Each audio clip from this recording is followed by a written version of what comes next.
잠깐만 상상해 보세요. 겨우 15살의 어린 소녀가 인생의 상황에 의해 어쩔 수 없이 55세 남자의 아내가 되어야 했고, 그 남자는 두 사람의 삶을 거의 파괴할 뻔한 어두운 비밀을 간직하고 있었습니다. 하지만 때로는 모든 것이 잃어버린 것처럼 보이는 순간에도 인생은 가장 고통스러운 상황조차도 우리가 상상하지 못했던 교훈으로 바뀔 수 있다는 것을 보여줍니다. 지금 저와 함께 하시는 모든 분들께 안녕하세요. 처음 오신 분이라면 구독하시고 알림을 켜주시고 댓글로 어디서 듣고 계신지 알려주세요. 제 이름은 로사 엘레나 멘도사 오르티스입니다. 저는 73세이고 오악사카에 살고 있습니다. 제 아이들이 자라는 것을 본 그 집에서, 그리고 지금은 매주 주말마다 손주들이 점심을 함께 하러 오는 그 집에서요. 만약 라 솔레다드 동네를 지나가신다면 분명히 저를 보실 겁니다. 제 집 복도에서 항상 뜨개질을 하고 올라대 카페 한 잔을 옆에 두고 있는 모습으로요. 오늘 저는 제 마음 깊은 곳에 수년 동안 간직해온 이야기를 나누기로 결심했습니다. 1966년 제가 겨우 15살이 되었을 때 오악사카 산속의 작은 마을에서 가족과 함께 살던 시절에 시작된 이야기입니다. 그 시절은 아버지의 뜻이 절대적인 법이었고, 소녀들은 자신의 운명을 결정하는 일에 목소리도 선택권도 없었습니다. 하지만 이것은 단지 고통의 이야기만은 아닙니다. 이것은 수십 년 동안 간직된 비밀이 어떻게 한 사람의 영혼을 중독시킬 수 있는지, 그리고 아무리 고통스럽더라도 진실이 어떻게 우리가 스스로에게 채운 사슬로부터 우리를 해방시킬 수 있는지에 대한 이야기입니다. 1966년 4월이었고 저는 2월에 막 15살이 되었습니다. 저는 부모님인 에스테반 멘도사 루이스와 카탈리나 오르티스 데 멘도사와 함께 오악사카시에서 약 30km 떨어진 작은 공동체에서 살았습니다. 아버지는 목수로 일하시며 마을과 인근 농장의 가족들을 위해 가구를 만드셨고, 어머니는 집안일을 하시고 마을 시장에서 손으로 만든 토르티아를 파셨습니다. 저는 5 형제 중 막내였습니다. 3명의 오빠가 있었습니다. 로베르토, 아르만도, 펠리페, 모두 저보다 나이가 많았고 이미 아버지의 목공소에서 일하고 있었습니다. 그리고 저보다 겨우 2살 많은 언니 루스 마리아가 있었는데, 그녀는 제 가장 친한 친구이자 비밀을 나누는 사람이며 모든 일의 동료였습니다. 그 시절에는 좋은 집안의 소녀들은 혼자 어디도 나가지 않았고 거리에서 남자아이들과 이야기하지 않았으며, 아버지의 명시적인 허락 없이는 남자친구를 사귀는 것조차 생각하지 못했습니다. 하지만 말하잖아요. 마음은 규칙이나 금지를 이해하지 못한다고요. 그렇죠? 그렇게 저는 토마스 라미레스 산토스를 알게 되었습니다. 토마스는 19살이었고 우리 집에서 약 2km 떨어진 가족의 밀파 옥수수바스에서 일했습니다. 그는 솔직한 미소를 가진 청년이었고 꿀색 눈을 가졌으며 어릴 때부터 땅을 일구어 굳은 살이 박힌 손을 가졌습니다. 우리 지역의 특징인 검고 굵은 머리카락을 가졌는데 항상 약간 길게 기르고 있었고, 자신감 있지만 존중하는 듯한 걸음걸이를 가졌습니다. 우리의 시선이 처음 마주친 것은 전년도 9월경 마을의 수호성인 축제 기간이었습니다. 저는 어머니와 언니 루스 마리아와 함께 광장 주변에 놓인 나무 벤치 중 하나에 앉아 불꽃놀이를 보고 있었습니다. 토마스가 우리 앞을 지나가며 존경의 표시로 모자를 벗고 어머니에게 인사했습니다. 안녕하세요, 카탈리나 부인. 그가 부드러운 목소리로 말했습니다. 안녕하세요, 아가씨들. 그가 루스 마리아와 저에게 말했습니다. 그리고 그의 눈이 제 눈과 마주쳤을 때 저는 이전에 경험해 본 적 없는 무언가를 느꼈습니다. 뱃속이 뒤집히는 느낌, 볼을 타고 올라오는 열기, 그 청년이 그냥 아무 낯선 사람이 아니라는 설명할 수 없는 확신. 어머니는 정중하게 대답하셨지만 저는 그녀의 시선이 더 주의 깊고 경계하는 것으로 바뀌는 것을 알아차렸습니다. 어머니들은 딸들과 마을의 어떤 청년 사이에 무언가가 피어나기 시작할 때 알아차리는 특별한 본능을 가지고 있습니다. 그날 이후 토마스는 제가 있는 곳에 더 자주 나타나기 시작했습니다. 일요일 미사에서는 저를 볼 수 있는 곳에 전략적으로 자리를 잡았습니다. 시장에서 제가 수요일과 토요일에 어머니가 토르티아를 파는 것을 도울 때 그는 거기 있었고, 항상 우리 가판대 근처를 지나갈 이유를 찾았습니다. 그리고 그해 망자의 날 기념일 동안 우리에게 모든 것이 바뀌었습니다. 어머니는 돌아가신 조부모님을 위한 제단을 준비하느라 집에 남으셨고, 아버지는 제게 언니 루스 마리아와 같은 나이인 사촌 호세피나와 함께 묘지에 가도 좋다고 허락하셨습니다. 우리는 가족 묘에 꽃과 초를 가져가려고 했습니다. 묘지는 사람들로 가득 차 있었고 모두 샘파수칠 꽃과 초와 재물을 가져왔습니다. 코팔향의 냄새가 주황색 꽃의 강렬한 향기와 섞였고 그 날들 동안 묘지에 항상 있는 기도와 낮은 목소리의 대화가 끊임없이 속삭이는 소리가 있었습니다. 토마스가 우리에게 다가온 것은 그때였습니다. 제 사촌 호세피나는 저보다 훨씬 더 사교적이었고 곧바로 그와 친근하게 대화하기 시작했습니다. 토마스 씨, 여기서 뵙게 되어 반갑습니다.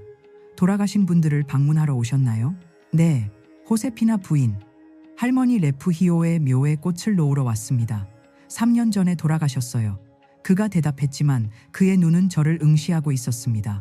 그분을 기억하시다니 아름다운 일이네요. 루스 마리아가 항상 일을 쉽게 만들려고 하며 말했습니다. 그렇죠. 로사 엘레나? 저는 고추처럼 얼굴이 빨개졌습니다. 고개를 끄덕일 수밖에 없었고 감히 그의 눈을 직접 쳐다볼 수 없었습니다. 로사 엘레나 아가씨. 토마스가 사랑에 빠진 청년들이 가진 존경심과 긴장감이 섞인 태도로 저에게 말했습니다. 잠시 대화할 수 있도록 허락해 주시겠습니까? 여기 가족분들이 볼 수 있는 곳에서요. 물론 루스 마리아와 호세피나는 공모하듯 저를 보고는 몇 걸음 물러났습니다. 제게 사생활을 주기에 충분하지만 체면을 지키기에 충분히 가까운 거리였습니다. 그렇게 모든 것이 시작되었습니다. 토마스는 수호성인 축제의 그날 밤 이후로 저를 생각하지 않을 수 없었다고 고백했습니다. 제 가족에 대해 물어봤고 제 아버지가 존경받고 근면한 사람이라는 것을 알았으며 자신은 큰 부를 가지지 못했지만 미래를 건설하기 위해 열심히 일할 수 있는 강한 팔과 의지가 있다고 말했습니다. 로사 엘레나. 그가 무덤과 주황색 꽃들 사이에서 그날 저에게 말했습니다. 저는 따님을 정식으로 방문할 수 있도록 아버님께 허락을 구하고 싶습니다. 따님과 가족분들이 마땅히 받으실 존경심을 가지고 따님을 잘 알기 위해서요. 제 심장이 너무 세게 뛰어서 묘지의 모든 사람이 들을 수 있을 것 같았습니다. 토마스. 제가 떨리는 목소리로 대답했습니다. 아버지가 매우 엄격하신 걸 아시잖아요. 허락을 주시기 전에 많은 것을 알고 싶어 하실 거예요. 알고 있습니다. 그가 결연하게 말했습니다. 그리고 제가 선량한 사람이라는 것, 따님에게 진지한 의도를 가지고 있다는 것을 보여드릴 준비가 되어 있습니다. 3개월 동안 우리는 몰래 만났습니다. 항상 적절한 거리를 유지하도록 조심하며 항상 루스 마리아나 호세피나가 우리 사이에 부적절한 일이 일어나지 않는다는 증인으로 가까이 있었습니다. 토마스는 옥수수와 콩을 재배할 자신의 땅을 얻는 꿈에 대해 이야기했습니다. 저는 사랑과 웃음으로 가득한 큰 가족을 갖고 싶다는 제 바람에 대해 이야기했습니다. 어느 일요일 미사 후까지 제 인생이 영원히 바뀌었습니다. 아버지가 절대 잊을 수 없는 표정으로 집에 돌아오셨습니다. 논의의 여지가 없는 자부심과 결단이 섞인 표정이었습니다. 로사 엘레나. 그가 단호한 목소리로 저를 불렀습니다. 너와 이야기해야 한다. 지금 당장. 그의 목소리 톤은 제 피를 얼게 만들었습니다. 저는 그가 가리킨 곳에 식당 테이블 옆에 있는 나무 의자에 앉았습니다. 어머니는 부엌에 계셨지만 걱정스럽게 내다보시는 것을 볼 수 있었습니다. 오빠들은 재빨리 뒷마당으로 사라졌습니다. 로사, 엘레나 멘도사, 오르티스. 그가 제 전체 이름을 사용하며 시작했는데 이것은 결코 좋은 신호가 아니었습니다. 돈 유세비오가 방금 나에게 말한 이것이 무엇인지 설명해봐라. 돈 유세비오는 마을에서 가장 수다스러운 상인으로 모든 사람의 삶에 코를 들이미는 남자였습니다. 아버지, 무슨 말씀을 하시는지 모르겠어요. 제가 거짓말을 했지만 제 마음은 이미 이 모든 것이 어디로 가는지 정확히 알고 있었습니다. 모른다고? 그의 목소리가 높아졌습니다. 돈 유세비오가 내 딸이 그 청년 토마스와 강으로 가는 길에서 단둘이 이야기하는 것을 봤다고 말했다. 사실이냐 아니냐? 눈물이 제 눈에 고이기 시작했습니다. 아버지, 우리는 나쁜 일을 한 적이 없어요. 그냥 이야기했을 뿐이에요. 루스 마리아가 항상 가까이 있었어요. 언제부터? 그가 진심으로 화가 났을 때 사용하는 낮은 목소리로 물었습니다. 망자의 날부터요. 저는 낮은 목소리로 인정했습니다. 뒤따른 침묵은 무서웠습니다. 아버지는 제가 최악의 죄를 저지른 것처럼 저를 바라보셨습니다. 11월부터? 그리고 이 집에 아무도 나에게 말하지 않았다고? 그가 어머니가 얼어붙어 계신 부엌 쪽으로 돌아섰습니다. 카탈리나, 당신은 이것을 알고 있었소? 에스테반, 애가 나쁜 일을 하지 않았다고 했잖아요. 어머니가 개입하려고 했습니다. 그게 문제가 아니야. 아버지가 테이블을 치며 소리쳤습니다. 문제는 내 딸이 마치 우리 가족이 지킬 명예가 없는 것처럼 청년과 몰래 만나고 있었다는 거야. 아버지, 토마스는 좋고 근면한 청년이에요. 그는 아버지와 이야기하러 오고 싶어 했어요. 우리는 단지 적절한 순간을 기다리고 있었어요. 적절한 순간? 그가 쓴웃음을 지었습니다. 적절한 순간은 만나기 시작하기 전이었어. 제대로 된 청년이라면 와서 문을 두드리고 허락을 구하는 거야. 부모 뒤에서 소녀들을 유혹하는 게 아니라. 그는 저를 유혹하지 않았어요, 아버지. 우리는 단지 조용히. 그가 저를 가로막았습니다. 이미 네 미래에 대한 결정을 내렸다. 로사 엘레나. 그리고 그 결정에는 아무것도 제공할 것 없는 그 청년은 포함되지 않는다. 마치 제 발밑에 바닥이 열리는 것 같았습니다. 그게 무슨 뜻이에요? 아버지가 무겁게 의자에 앉으셨습니다. 돈 마우리시오 벨라스케스 캠포스가 2주 전에 나를 찾아왔다. 너와 결혼하고 싶다는 관심을 표명했지. 돈 마우리시오? 그 이름이 거의 비명처럼 제 입에서 나왔습니다. 하지만 아버지, 그 사람은 55살이나 되잖아요. 늙었어요. 아버지보다 나이가 많아요. 정확히는 54살이다. 아버지가 정정하셨습니다. 성숙한 남자이고 호라비이며 땅과 가축의 소유자다. 안정적이고 품위 있는 삶을 줄 수 있어. 하지만 저는 그를 원하지 않아요, 아버지. 잘 알지도 못해요. 사랑은 나중에 오는 거다. 로사 엘레나. 중요한 것은 존중과 안정이야. 돈 마우리시오는 이 지역 전체에서 존경받는 사람이다. 그럼 왜 그의 아내가 그렇게 젊은 나이에 죽었어요? 저는 필사적으로 어떤 논거라도 찾으며 물었습니다. 5년 전에 심장병으로 죽었어. 태어날 때부터 건강이 좋지 않았지. 그건 너와는 아무 상관없는 일이야. 어머니가 마침내 다가오는 용기를 냈습니다. 에스테반, 애가 겨우 15살이에요. 너무 어린 거 아니에요? 아내가 되는 법을 배우기에 완벽한 나이지.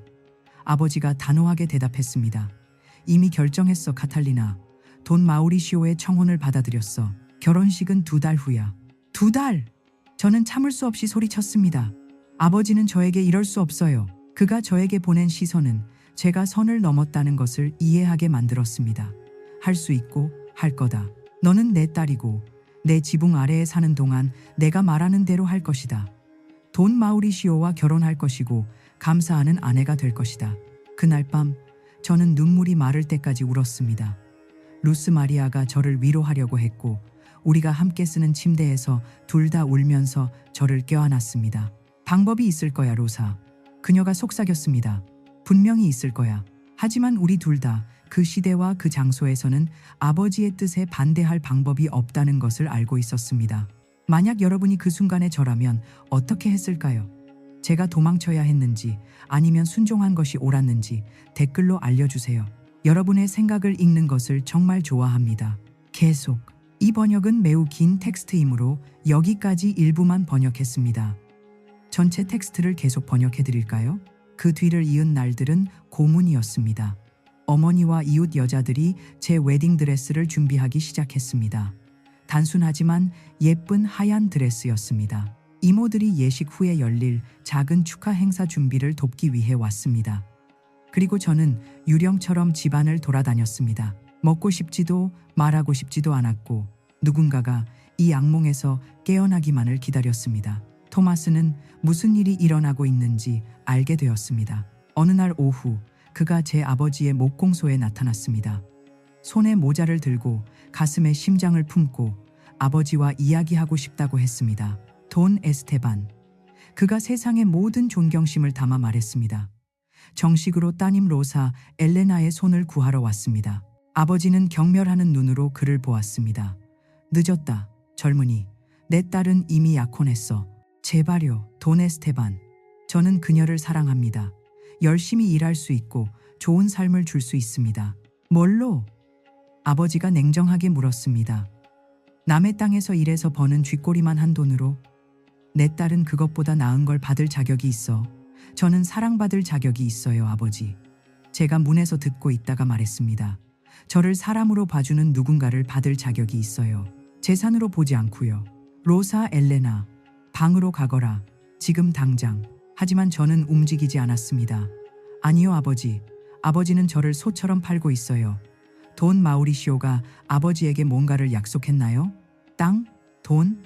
아버지가 저를 때린 뺨 때리는 소리가 목공소 전체에 울려 퍼졌습니다. 그것은 제 인생에서 아버지가 저를 때린 처음이자 마지막이었습니다. 나에게 무례하게 굴지 마라. 그가 분노로 떨리는 목소리로 말했습니다. 그리고 너, 젊은이. 그가 토마스를 향해 돌아섰습니다. 내 아들들을 부르기 전에 여기서 꺼져. 토마스는 눈에 눈물을 글썽이며 저를 바라보고는 뒤돌아서서 떠났습니다. 그것이 결혼식 전에 그를 본 마지막이었습니다. 제 결혼식 날이 폭풍이 오듯 다가왔습니다.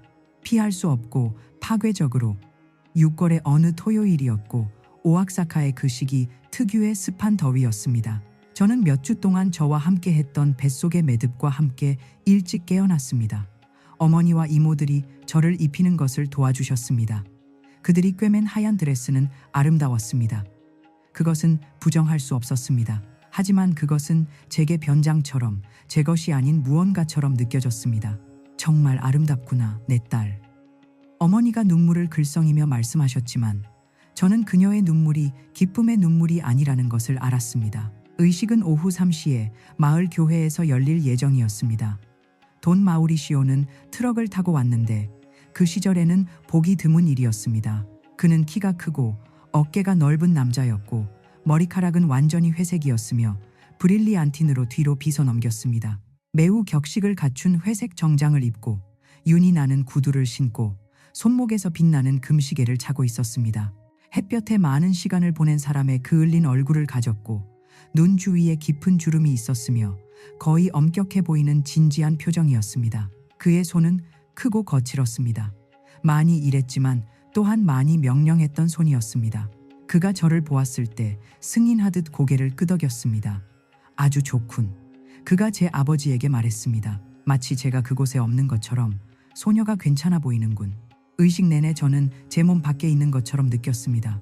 위에서 저를 내려다보며 하얀 옷을 입은 그 소녀가 할아버지가 될 수 있는 남자를 사랑하고 복종하겠다고 약속하는 것을 보고 있었습니다.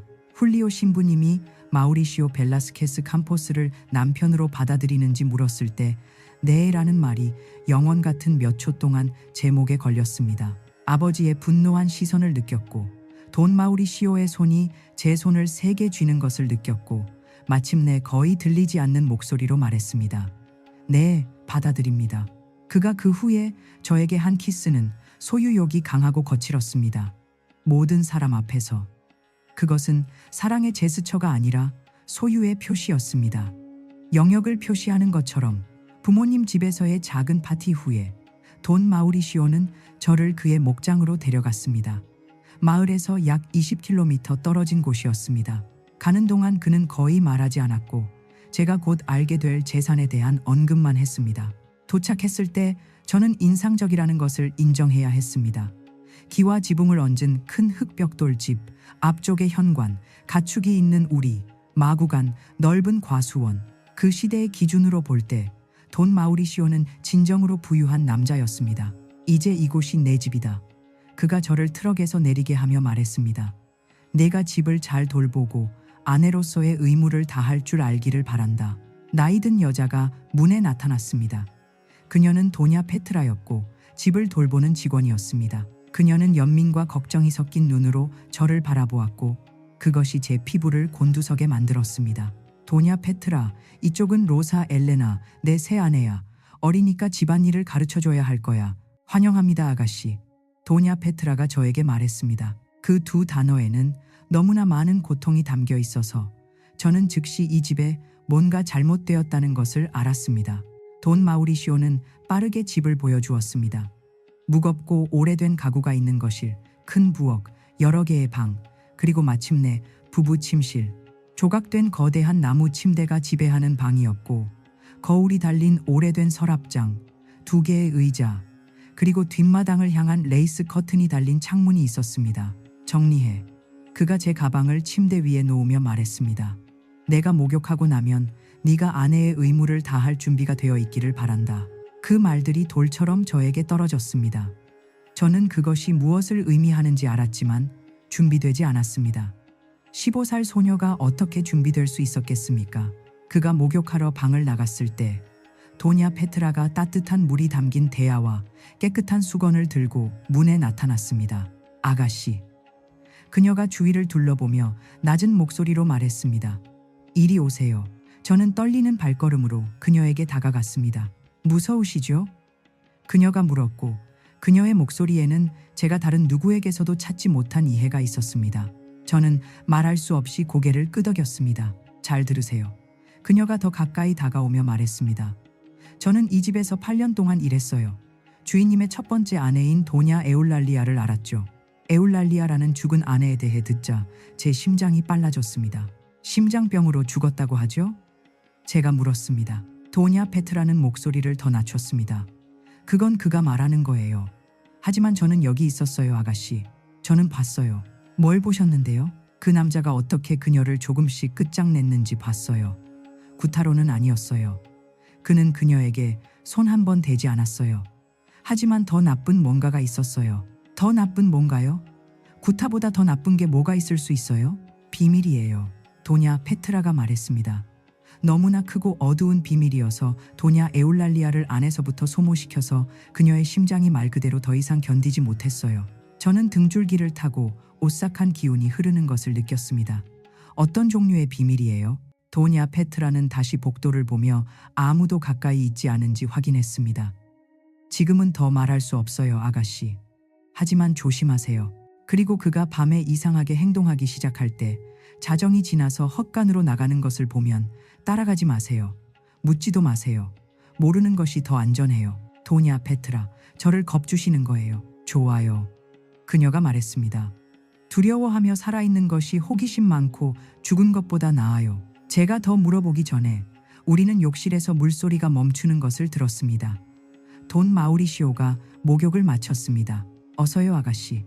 도냐 페트라가 수건을 저에게 주며 말했습니다. 준비하세요. 그리고 제가 말한 것을 기억하세요. 그녀는 방을 나갔고 저는 1000배로 늘어난 두려움과 함께 혼자 남겨졌습니다. 이제 저는 다가오는 첫날 밤만 두려운 것이 아니라 훨씬 더 나쁜 무언가를 두려워했습니다. 저를 죽일 수도 있는 비밀. 그날 밤 일어난 일은 제가 예상했던 대로 고통스럽고 굴욕적이었습니다. 돈 마우리시오는 부드럽거나 배려하지 않았습니다. 그는 저를 물건처럼 자신이 산 무언가이고 사용할 권리가 있는 것처럼 대했습니다. 그가 끝냈을 때 그는 등을 돌리고 잠들었고 저를 거기 피를 흘리며 조용히 울고 있게 내버려 두었습니다. 하지만 그것은 시작에 불과했습니다. 그 뒤를 이은 날들은 그 집의 이상한 일과를 확립했습니다. 낮 동안 돈 마우리시오는 진지하지만 올바른 사람이었습니다. 그는 집안일, 식사를 원하는 방식, 손님을 맞을 때 어떻게 행동해야 하는지에 대해 저에게 명령했습니다. 저는 그가 좋아하는 방식으로 요리하는 법, 집을 완벽하게 유지하는 법, 보이지 않고 순종적이 되는 법을 빨리 배웠습니다. 도냐 페트라는 인내심을 가지고 저를 가르쳤습니다. 항상 저를 볼 때 그녀를 떠나지 않는 연민의 시선을 가지고, 하지만 밤은 달랐습니다. 거의 매일 밤 11시나 12시쯤 그가 부부의 권리를 행사한 후 돈 마우리시오는 침대에서 일어나 옷을 입고 집을 나갔습니다. 저는 그가 복도를 걷고 뒷문을 열고 집 뒤에 있는 헛간으로 향하는 소리를 들었습니다. 처음 그런 일이 일어났을 때 저는 아마도 가축을 확인해야 하거나 어떤 소리를 들었나 보다고 생각했습니다. 하지만 그것은 매일 밤 일어나기 시작했습니다. 그리고 그는 항상 최소 2시간 동안 거기 있었습니다. 어느 날 밤 그 집에 있은 지 3주가 지난 후 호기심이 두려움보다 강해졌습니다. 도냐 페트라의 경고에도 불구하고 저는 그를 따라가기로 결심했습니다. 저는 침대에서 조용히 일어나 잠옷 위에 쇼를 두르고 맨발로 집을 나섰습니다. 소리를 내지 않도록 조심하며 그날 밤 달은 거의 보름달이었고 은빛의 유령 같은 빛으로 헛간으로 가는 길을 비추고 있었습니다. 헛간에 가까이 갔을 때 저는 나무 문의 틈새로 빛이 새어나오는 것을 보았습니다. 목소리가 들렸습니다. 돈 마우리시오였지만 누군가와 이야기하고 있었습니다. 더 정확히 말하면 누군가에게 말하고 있었습니다. 저는 더 가까이 다가갔습니다. 심장이 너무 세게 뛰어서 그가 들을 수 있을까봐 두려웠습니다. 나무 판자 사이의 작은 틈으로 들여다보았고 제가 본 것은 제 피를 얼게 만들었습니다. 돈 마우리시오가 거기 있었습니다. 오래된 의자에 앉아 즉석 제단 앞에 있었습니다. 촛불이 켜져 있었고 씨든 꽃들, 사진들, 그리고 개인 물건들이 조심스럽게 배치되어 있었습니다. 그리고 모든 것의 중심에는 젊고 아름다운 여자의 큰 사진이 있었습니다. 하지만 저를 공포에 떨게 한 것은 그가 하고 있던 일이었습니다. 그는 그 사진에 마치 여자가 살아있는 것처럼 말하고 있었습니다. 에울랄리아, 내 사랑. 그가 저에게 사용하는 것과는 완전히 다른 목소리로 말했습니다. 오늘은 힘든 날이었어. 그들이 데려온 새 소녀는 당신의 발끝에도 못 미쳐. 아무도 당신을 대신할 수 없어. 저는 뱃속의 매듭을 느꼈습니다. 에울랄리아, 죽은 아내. 재혼한 것을 용서해줘. 그가 계속했습니다. 그래야만 했어. 사람들은 내가 내 인생을 계속 살기를 기대했어. 하지만 내 마음은 여전히 오직 너에게만 속한다는 것을 알잖아. 그리고 나서 제가 완전히 공포에 질리게도 그가 울기 시작했습니다. 그 강경하고 냉혹한 남자가 죽은 아내의 제단 앞에서 울고 있었습니다. 가지 말았어야 했어, 에울랄리아.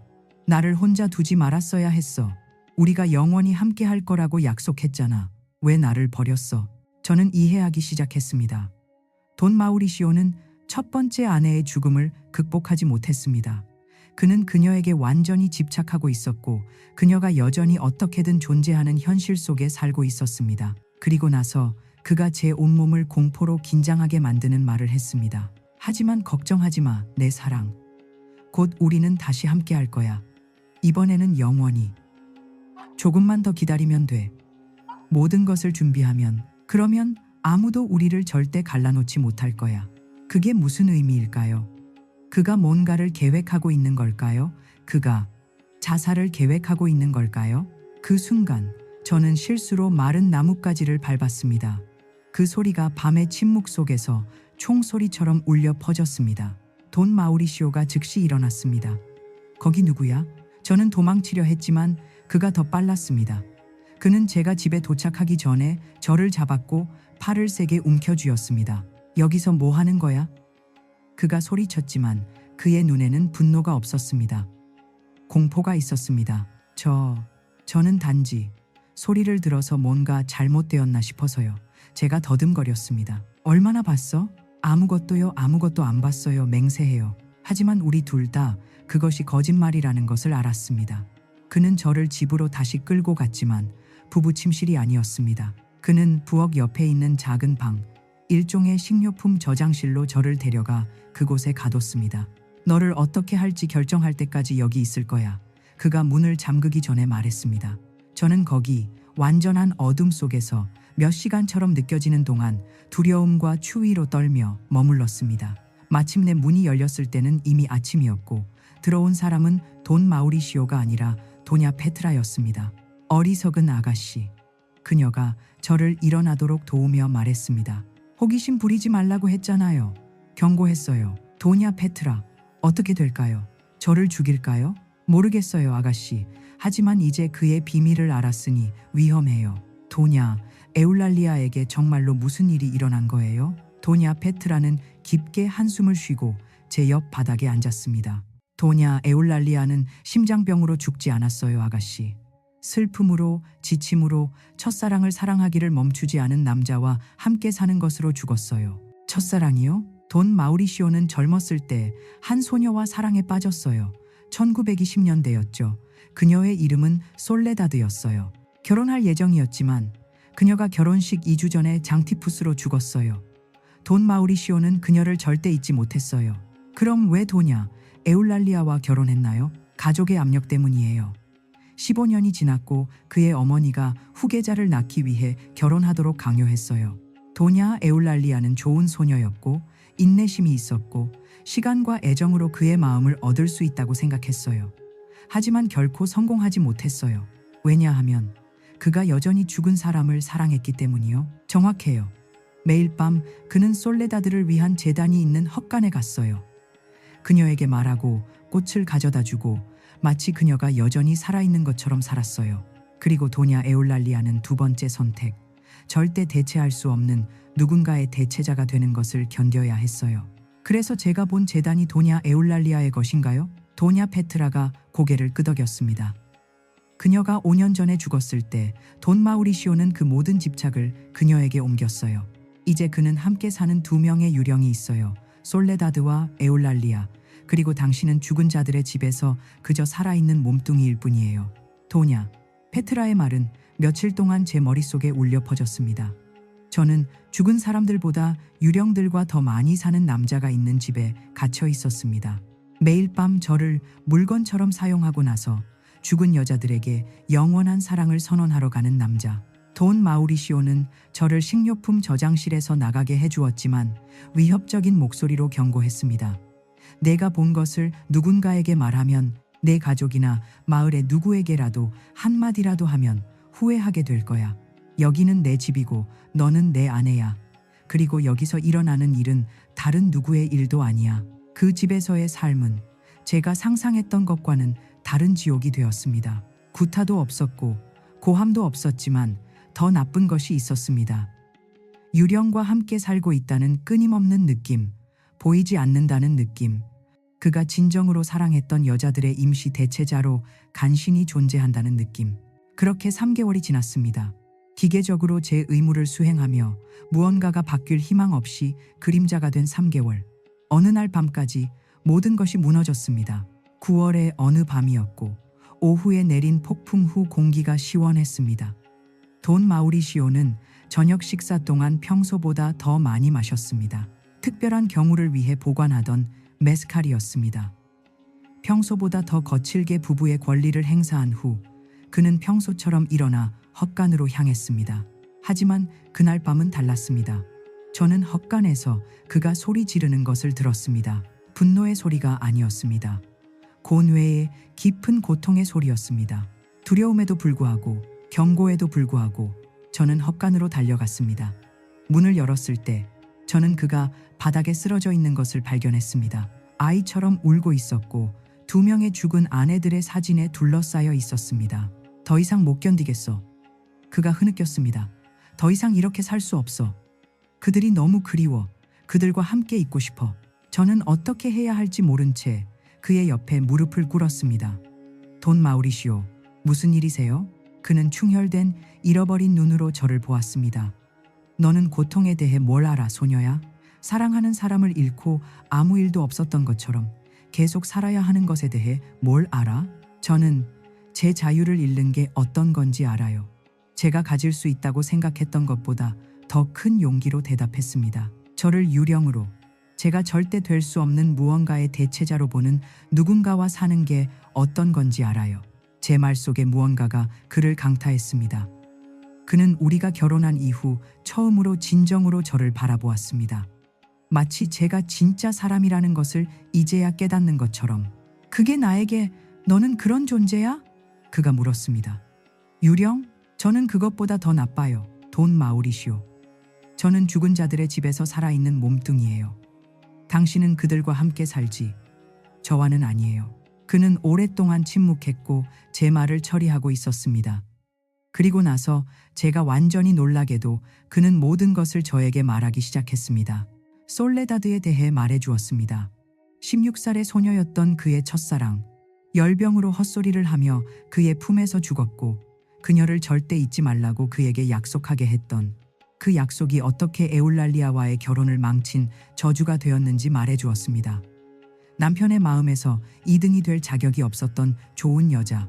에올랄리아는 정말 많이 노력했어. 그가 목이 메인 목소리로 말했습니다. 인내심 있고 다정하고 이해심 많았지. 하지만 나는 그녀가 필요로 하는 것을 줄 수 없었어. 왜냐하면 내 마음은 여전히 솔레다드와 함께 묻혀 있었으니까. 그리고 에올랄리아가 죽었을 때 나는 내가 무슨 짓을 했는지 깨달았어. 나는 그녀를 진정한 사랑 없는 삶으로 단죄했어. 그리고 죄책감이 나를 산채로 먹어치우고 있어. 그럼 저는요? 제가 물었습니다. 저도 그녀처럼 끝날 건가요? 절대 오지 않을 사랑을 기다리며 소모될 건가요? 돈 마우리시오가 손으로 얼굴을 가렸습니다. 모르겠어. 과거를 놓아주는 방법을 모르겠어. 내가 사랑했던 모든 사람이 과거에 있을 때 현재를 사는 방법을 모르겠어. 바로 그 순간 저는 무언가를 이해했습니다. 돈 마우리시오는 사악한 괴물이 아니었습니다. 그는 자신의 고통에 갇혀 그것을 놓아줄 수 없는 부러진 남자였습니다. 그리고 그의 고통은 주변의 모든 것을 파괴하고 있었습니다. 돈 마우리시오. 제가 가지고 있다는 것을 몰랐던 단호함으로 말했습니다. 당신은 도움이 필요해요. 치유하는 것을 도와줄 누군가와 이야기해야 해요. 왜냐하면 그렇게 하지 않으면 도냐 에울랄리아의 삶을 파괴한 것처럼 제 삶을 파괴할 거예요. 누가 나를 도와줄 수 있어? 그가 절망적으로 물었습니다. 누가 내가 짊어진 이 짐을 이해할 수 있어? 훌리오 신부님이요. 제가 제안했습니다. 그분은 지혜로운 분이세요. 많은 사람들이 그들의 짐을 덜도록 도와주셨어요. 돈 마우리시오는 놀라움과 희망일 수도 있는 무언가가 섞인 표정으로 저를 보았습니다. 나와 함께 가줄래? 네, 제가 말했습니다. 당신과 함께 갈게요. 그래서 다음 날 우리는 함께 마을로 훌리오 신부님을 찾으러 갔습니다. 그 방문이 모든 것을 바꾸었습니다. 훌리오 신부님은 교회의 성구실에서 우리를 맞이했습니다. 그는 나이 든 남자였고 자비로운 얼굴과 많은 인간의 고통을 본 눈을 가졌습니다. 그는 판단하거나 방해하지 않고 단지 이해하며 고개를 끄덕이며 돈 마우리시오의 완전한 고백을 들었습니다. 돈 마우리시오가 끝냈을 때 훌리오 신부님이 말했습니다. 아들아, 너는 사랑을 우상으로 만들었구나. 너는 이 죽은 여자들을 오직 하나님만이 네 마음에 차지해야 할 자리에 놓았어. 그리고 그것은 너를 파괴할 뿐만 아니라 아무 잘못도 없는 이 젊은 아가씨를 파괴하고 있어. 하지만 신부님, 저는 솔레다드에게 약속했어요. 그녀가 죽기 전에요. 그것은 두려워하는 소년이 사랑하는 사람이 죽는 것을 보며 한 약속이야. 신부님이 대답했습니다. 하나님은 너와 다른 사람들을 파괴하는 약속을 지키라고 요구하지 않으셔. 하나님은 네가 살고 살아있는 사람들을 사랑하고 죽음 속의 삶이 아니라 잘 사라진 삶으로 죽은 자들을 기리기를 원하셔. 신부님의 말은 돈 마우리시오의 깊은 곳을 관통했습니다. 수십 년 만에 처음으로 누군가가 그에게 죄책감을 놓아줄 허락을 주었습니다.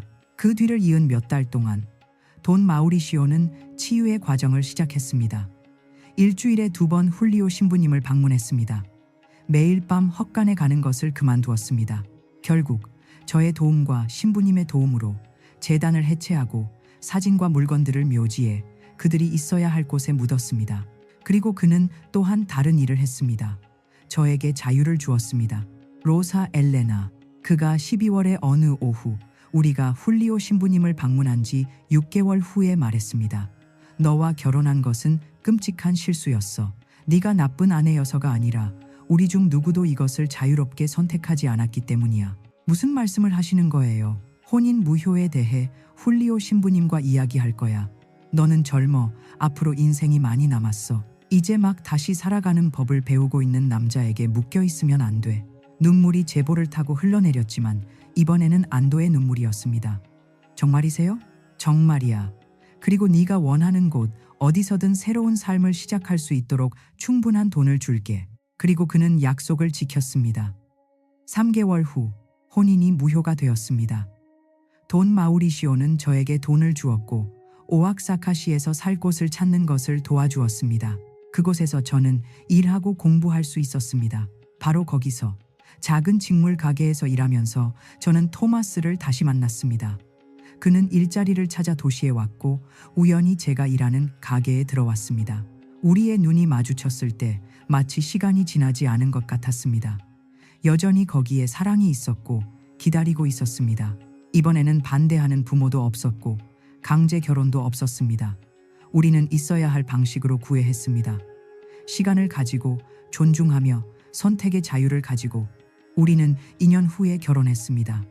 제가 19살이고 그가 23살이었을 때 우리는 함께 아름다운 삶을 건설했습니다. 5명의 자녀를 두었습니다. 에스테반, 카탈리나, 토마스 주니어, 루스, 그리고 솔레다드. 네, 저는 막내딸을 솔레다드라고 불렀습니다.